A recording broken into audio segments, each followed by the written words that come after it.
¿Por qué están desapareciendo los pueblos indígenas? La violación sistemática a sus derechos humanos, la caída demográfica, la pérdida de sus lenguas indígenas, la supresión de sus tierras de comunidad, en suma, su exclusión del desarrollo nacional. Cabe preguntarnos desde cuándo esto es así. Para saberlo, tenemos que remontarnos hasta el encuentro de dos mundos, cuando la civilización mediterránea a través de la cultura hispánica se encuentra con las civilizaciones mesoamericanas. En este encuentro violento, en este choque, en la invasión y en la conquista de estas civilizaciones, quedaron sometidos los pueblos indígenas a estructuras políticas, sociales y religiosas muy diferentes a las que estaban acostumbrados. Pero eso no significa que todo haya sido destrucción. Hubo personas que estuvieron interesadas en conocer a los indios. Está Fray Bernardino de Sahagún, que estudió toda su vida para conocer la cultura de los pueblos indígenas de México, precisamente aquellos del centro de México que conocemos como los nahuas. También estaba Alonso de la Vera Cruz, que había estudiado con Francisco de Vitoria. Francisco de Vitoria es el padre del derecho internacional y fue el primero en poner en duda, en cuestionar la legitimidad de la conquista de los pueblos mesoamericanos. Naturalmente, su discípulo Alonso de la Vera Cruz tuvo también interés dentro de este tema de los derechos de los pueblos indígenas y fueron un gran avance para la comprensión y la inclusión de estos dentro del desarrollo. Pero tampoco podemos olvidarnos de Fray Bartolomé de las Casas, que con sus denuncias, sus litigios y sobre todo las intervenciones que realizó ante el emperador Carlos V, nos demuestran el interés que tenía por la protección de la dignidad de los indios. Los trabajos de estos juristas y religiosos nos muestran la conciencia humana que existió dentro de la conquista. Esta conciencia humana contribuyó a la creación de las leyes de Burgos de 1512, que nos hablaba de la dignidad y buen tratamiento de los indios. También están las leyes nuevas de 1542, que trataron de abolir la encomienda dentro de América. La encomienda era una institución sumamente gravosa a la dignidad de los indios. Eran sometidos a ultrajes, a abusos y a explotación laboral. También está la controversia de Valladolid de 1550, en la que Fray Bartolomé de las Casas se enfrenta a Juan Ginés de Sepúlveda, que era el intelectual del imperio, que trataba de justificar la conquista de los indios y sobre todo el dominio de la corona española dentro de América. La controversia de Valladolid, aunque no llegó a nada, sirvió para dar origen a la teoría de los derechos humanos. Teoría que Fray Bartolomé de las Casas puso en práctica al defender a Francisco Tenamastl. Francisco Tenamastl era un indio caxcán del norte de Jalisco y de Zacatecas, que se había rebelado en contra de los conquistadores encomenderos y de las misiones de los frailes, y había dado lugar a lo que se conoció como la Guerra del Mistón. Tenamastl, cansado de la guerra y de ser perseguido tanto él como su pueblo y su familia, decide entregarse a las autoridades virreinales, quienes lo mandan hasta Valladolid, donde sería juzgado y presentado ante el emperador Carlos V. En este momento, Fray Bartolomé de las Casas tomó las experiencias terribles de la Guerra del Mistón que había vivido Francisco Tenamastl por defender a su pueblo, y con ellas las introdujo dentro de su pensamiento jurídico, en su teoría de los derechos humanos, para defenderse. Lastimosamente, Francisco Tenamastl moriría de una pulmonía en Valladolid. Todas estas prácticas jurídicas se recolectaron para dar forma a lo que son las leyes de Indias. También los cedularios en defensa de los indios expedidos por la reina Isabel la Católica, por Carlos V y su hijo Felipe II, que demostraban un cargo de conciencia que trataban de quitarse a través de las leyes en protección de los indígenas. Gracias a este descargo de conciencia, los indígenas pudieron tener lugar dentro de la estructura jurídica de la Nueva España, lo que era una herramienta importantísima en medio de un destino resquebrajado. Estas leyes de Indias reconocieron antiguas formas de gobierno, como los Altepetl, que eran las ciudades-estado dentro del México prehispánico, las cuales evolucionaron a lo que conocemos como repúblicas de indios. Estas repúblicas de indios tenían una forma de tenencia de la tierra comunitaria, en la que la tierra les pertenecía absolutamente a todos y no se podía enajenar, es decir, no se podía fraccionar ni vender. La propiedad era de absolutamente todos los indios que eran residentes en la República de Indios y los antiguos Altepetl. Para el caso de la Ciudad de México, después de la conquista en 1521, se hizo una nueva traza de la ciudad, en la que los pueblos de indios quedaron en las afueras de la ciudad y se les conocieron como las parcialidades. Estaba la parcialidad de San Juan Tenochtitlan y la parcialidad de Santiago Tlatelolco. En las repúblicas de indios había algo que se llamaba cajas de comunidad. En las cajas de comunidad se guardaba dinero para atender a situaciones de interés público, como financiar el hospital de indios, atender una mala cosecha, las hambrunas, las pestes, incluso también con ellas se financiaban las fiestas religiosas de los pueblos. Asimismo, los indios tenían juzgados particulares que atendían a sus controversias específicas. Esto fue posible gracias a que los frailes escribieron gramáticas en náhuatl con la que los indios podían escribir su lengua dentro del alfabeto latino y usarla para escribir quejas, demandas, denuncias, acusaciones y litigios principalmente destinados a recuperar sus tierras. La recuperación de la población indígena en el siglo XVIII trajo nuevas necesidades. ¿Cuáles eran? Obtener tierras o que se les regresaran las tierras que les habían sido arrebatadas cuando no tenían la población suficiente para atender a sus necesidades especiales, que era sembrar y mantenerse. De ahí surgen los códices Techialoyan. Los códices Techialoyan no son más que títulos de propiedad que hacían los indígenas para acreditar la tenencia de la tierra de cierto pueblo. Se les llama Techialoyan porque el primero que se conoce es de un pueblo que se llamaba San Andrés Techialoyan. Estos títulos de propiedad eran una reafirmación indígena durante el periodo novohispano. Lo que les acabo de comentar pasó en el periodo en que reinaron los Habsburgo, ya que los Habsburgo tenían un gobierno descentralizado, ya que habían creado un imperio en el que se hablaban distintas lenguas: el flamenco, el italiano, el catalán, el gallego, el vasco, y también la infinidad de las lenguas indígenas que se hablaban en América. Al llegar los Borbones a inicios del siglo XVIII, con la Guerra de Sucesión Española, se inició la imposición de un sistema centralista afrancesado. Este sistema se fue imponiendo a través de las reformas borbónicas. El ejemplo más inmediato de esto, y que nos da una pauta de cuáles serían las directrices que tomaría la Casa de Borbón en el imperio, es el desconocimiento del virrey y las Cortes de Cataluña. Felipe de Borbón desconoce al virrey de Cataluña y a las Cortes catalanas al imponer a un virrey que fuera de su confianza, es decir, no respetando los fueros que habían pactado junto con la Corona de Castilla en la Corona de Aragón. Ante tal situación, los catalanes se rebelaron y apoyaron a Carlos de Austria dentro de la Guerra de Sucesión Española. Una vez terminada la guerra y el imperio en manos de los Borbones, los catalanes fueron duramente reprimidos en el ámbito civil y castrense, causando fuertes rebeliones populares como la del 11 de septiembre. A partir de este momento, se emprenderían políticas de centralización que atacarían la diversidad cultural y lingüística del imperio. Se establecieron políticas de castellanización en búsqueda de una uniformidad lingüística para todo el imperio, las cuales fracasaron. Por lo que respecta a la forma de gobierno, desconocieron la estructura administrativa que existía e impusieron las intendencias. Esto, junto con la ordenanza de propios arbitrios y bienes de comunidad de la Real Hacienda de México, afectó gravemente a los indios, pues desconocieron los privilegios de los que gozaban y aumentaron su carga fiscal.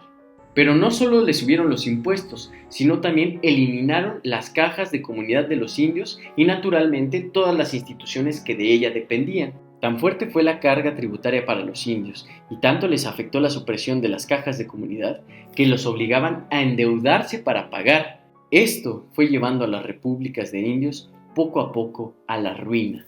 Con el estallido de la Revolución de Independencia, el robo de sus tierras, la alta carga tributaria y la discriminación que padecían fueron motivos para que se unieran a las revueltas. También fue el botín que se les prometía después de tomar los pueblos y las ciudades. De hecho, tanto Hidalgo como Morelos, sabedores de la situación en la que estaban los indios, les prometieron bajar los impuestos siempre y cuando participaran dentro de las luchas armadas. Hidalgo lo que hizo fue bajar del 15 al 12% el impuesto de la alcabala y decir que las tierras de los indios solamente serían aprovechadas por ellos mismos. Mientras tanto, España, que había sido invadida por Napoleón, que lo que quería era quedarse con las minas del reino de la Nueva España para seguir teniendo en pie sus guerras, las Cortes se reunieron en Cádiz para hacer una nueva constitución, y fue cuando promulgaron la Constitución Política de la Monarquía Española, en el año de 1812, también conocida como la PEPA, al ser promulgada el mismo día que el día de San José. En esta constitución Poco tuvieron que ver los diputados americanos que se encontraban a un océano de distancia. Entonces, para el momento en el que llegaron, gran parte de las discusiones ya habían sido llevadas a cabo y no se tomó en cuenta la realidad indiana. La Constitución de Cádiz estuvo fuertemente inspirada por las ideas del liberalismo y la Ilustración, ideologías que no consideraban al indio como un sujeto de razón con capacidad de autodeterminarse jurídicamente. Esto llevó a la introducción de un nuevo concepto de ciudadanía bajo el principio de igualdad ante la ley, aboliendo los antiguos privilegios del que gozaban los indios al borrar los estamentos contenidos dentro de las leyes de Indias.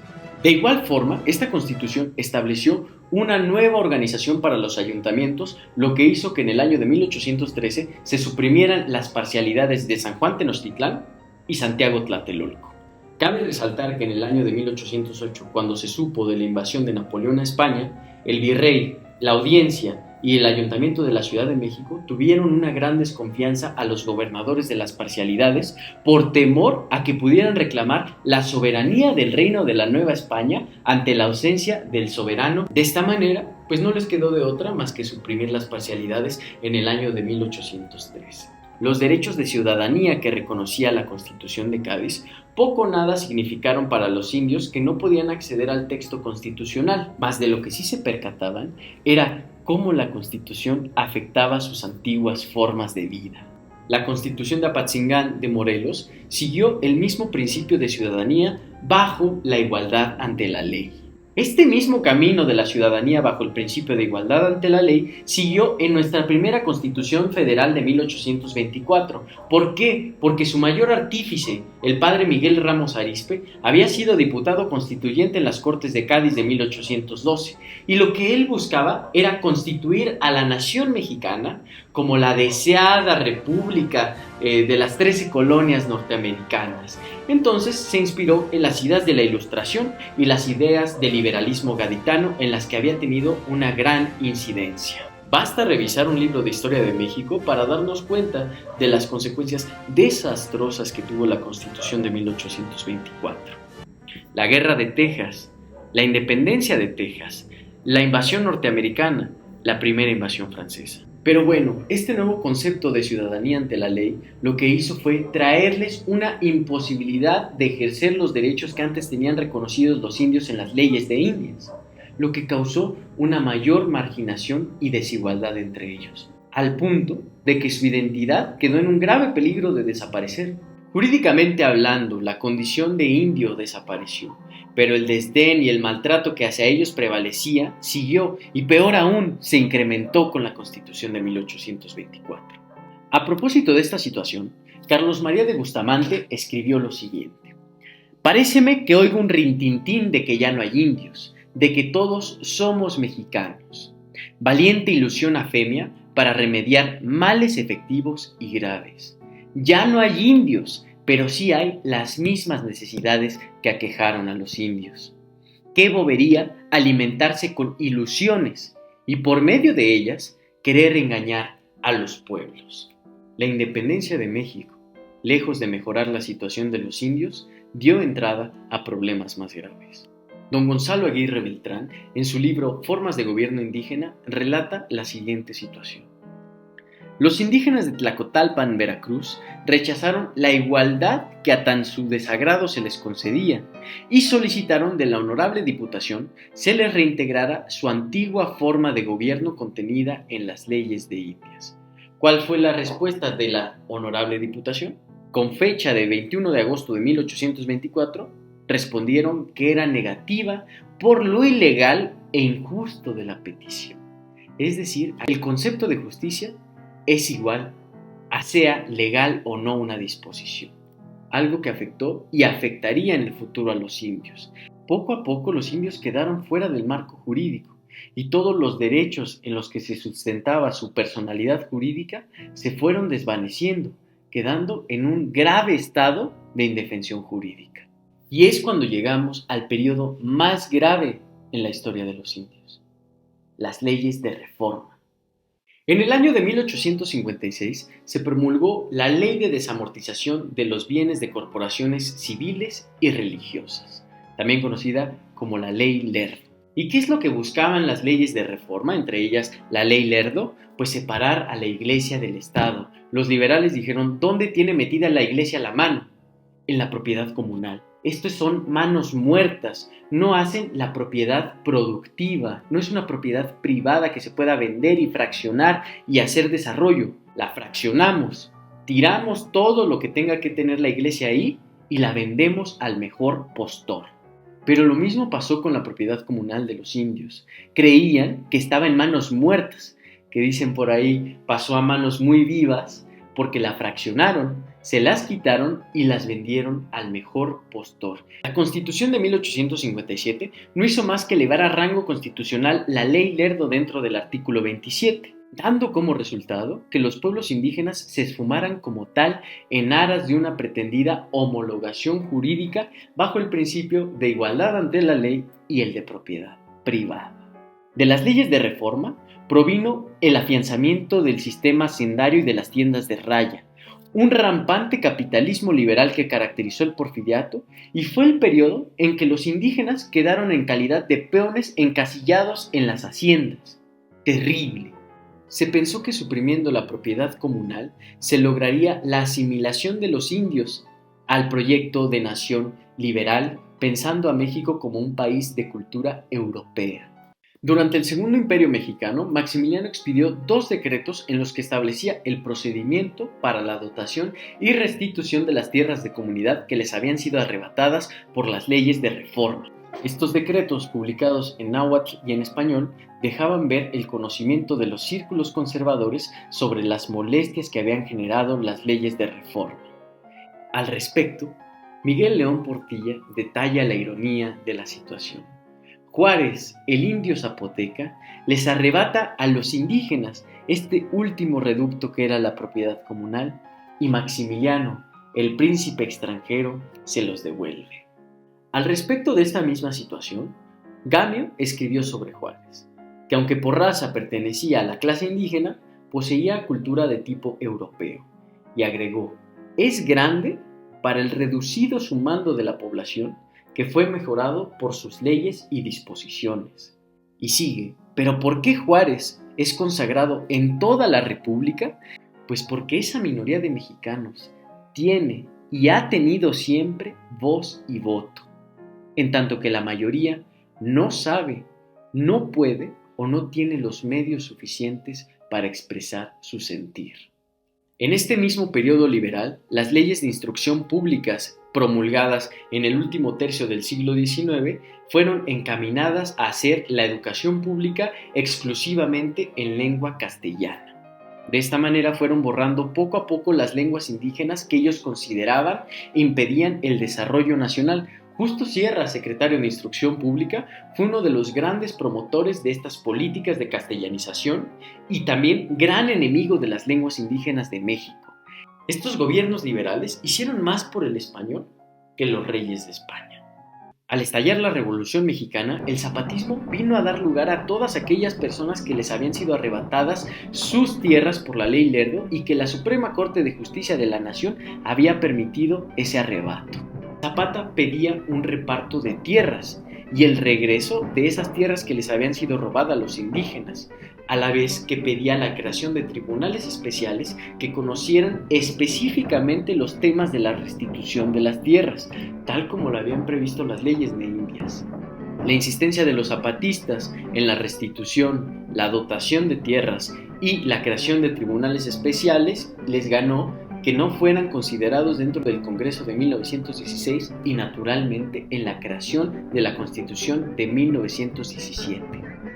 El artículo 27 de la Constitución mexicana trató de tomar algunos elementos del zapatismo sin dejar de lado el proyecto liberal de nación de la Constitución de 1857.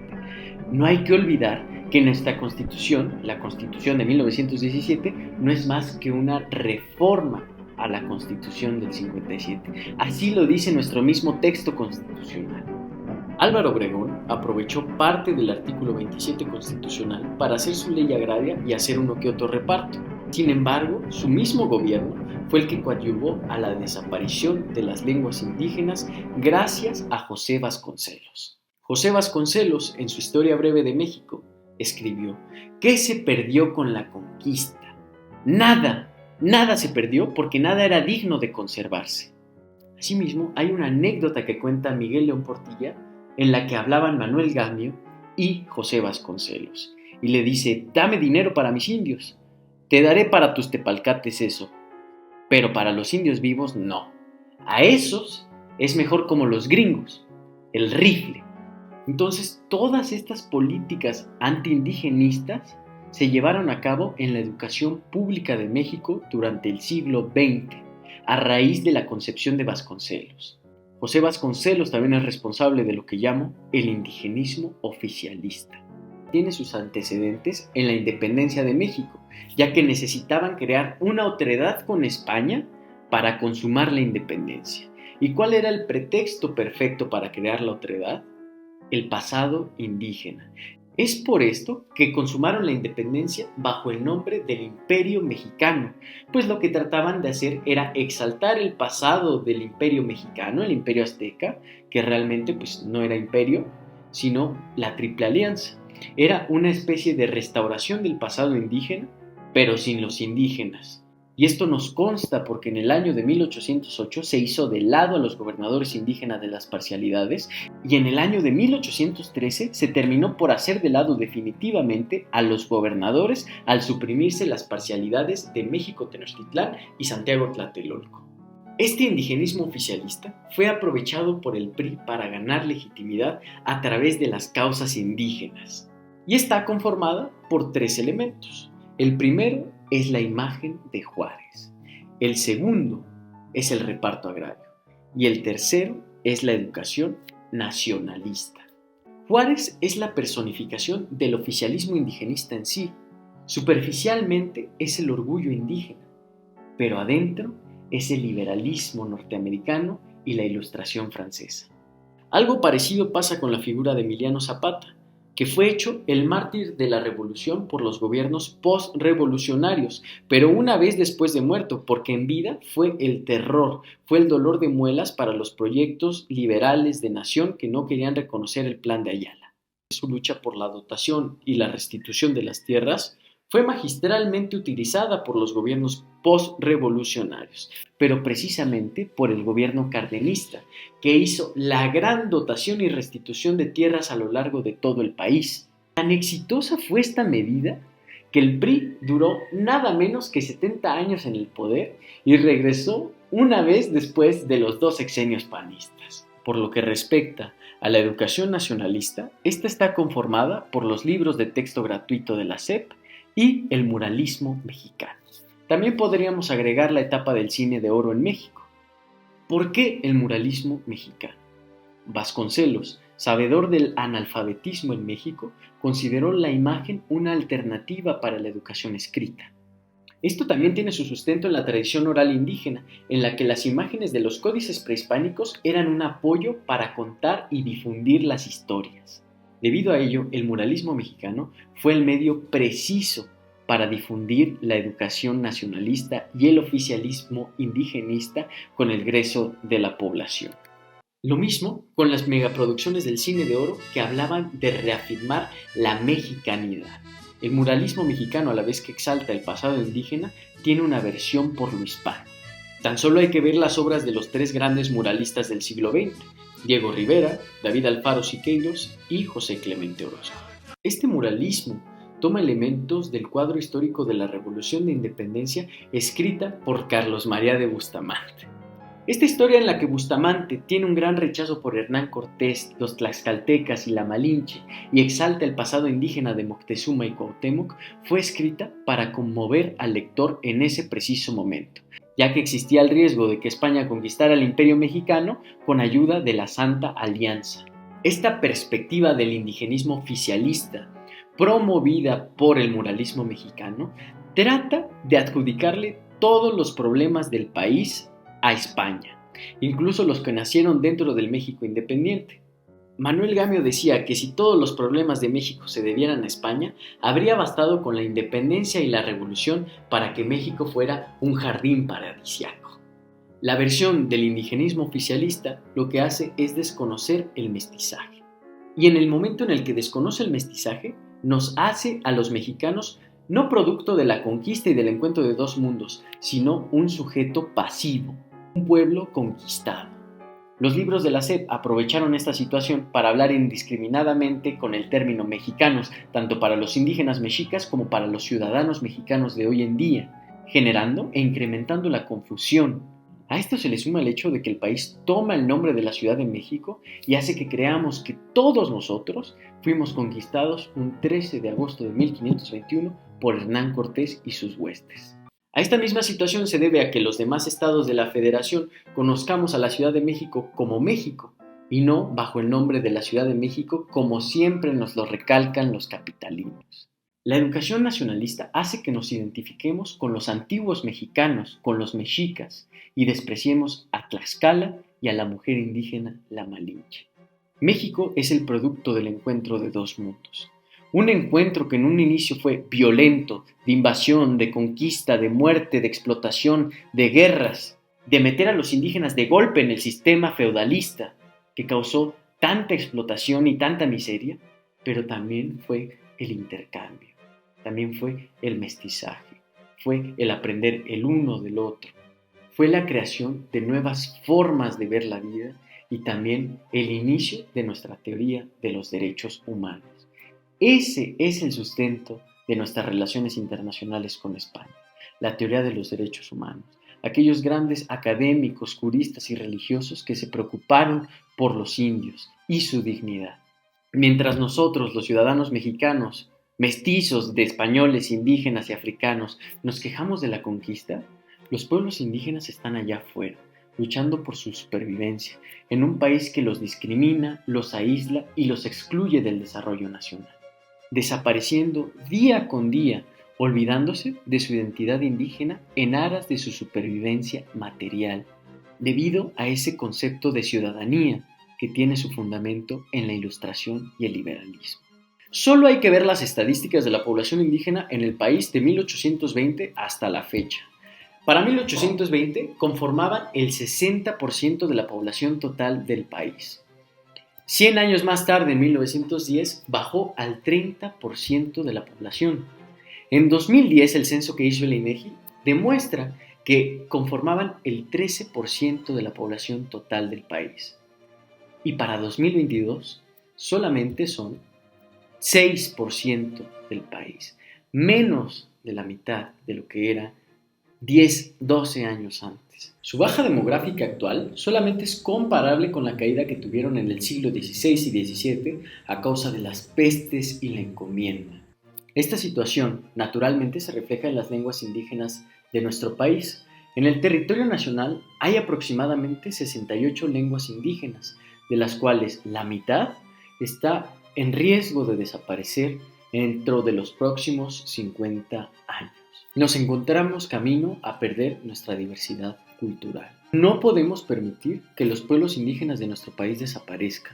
Es dejar morir una parte de nosotros y, peor aún, habla de nuestra empatía y nuestra indiferencia hacia ellos. En 200 años, cuando hablen de nuestra sociedad, dirán: eran conscientes de la situación de los pueblos indígenas, tenían todas las herramientas para incluirlos dentro del desarrollo nacional, pero aún así los dejaron desaparecer. Hay alternativas, y así como casi vieron su perdición en el siglo XVI y XVII, pero en el XVIII tomaron fuerza nuevamente, creo que se puede hacer lo mismo, y lo podemos hacer todavía mejor. Para terminar, me gustaría compartir un extracto de la última parte de la obra de Miguel León Portilla, Independencia, Reforma, Revolución y los indios que. Dice así: solo reconociendo la diversidad cultural indígena, se reconciliará el país plenamente consigo mismo. México encontrará con la participación de su vida social, económica y política de los millones de indígenas un manantial de recursos. Así, podrá enderezarse un proyecto incluyente de nación y hacer frente a los embates procedentes del exterior, dirigidos a imponer la más globalizante de las globalizaciones, que hasta ahora se han visto. México habrá de pensarse como lo que realmente es, abierto a la vez al mundo entero y en gran parte sustentado en su raíz más honda, el legado de sus pueblos originarios, ya que el destino de los pueblos indígenas está unido al de México. son ellos parte indisoluble del ser nacional.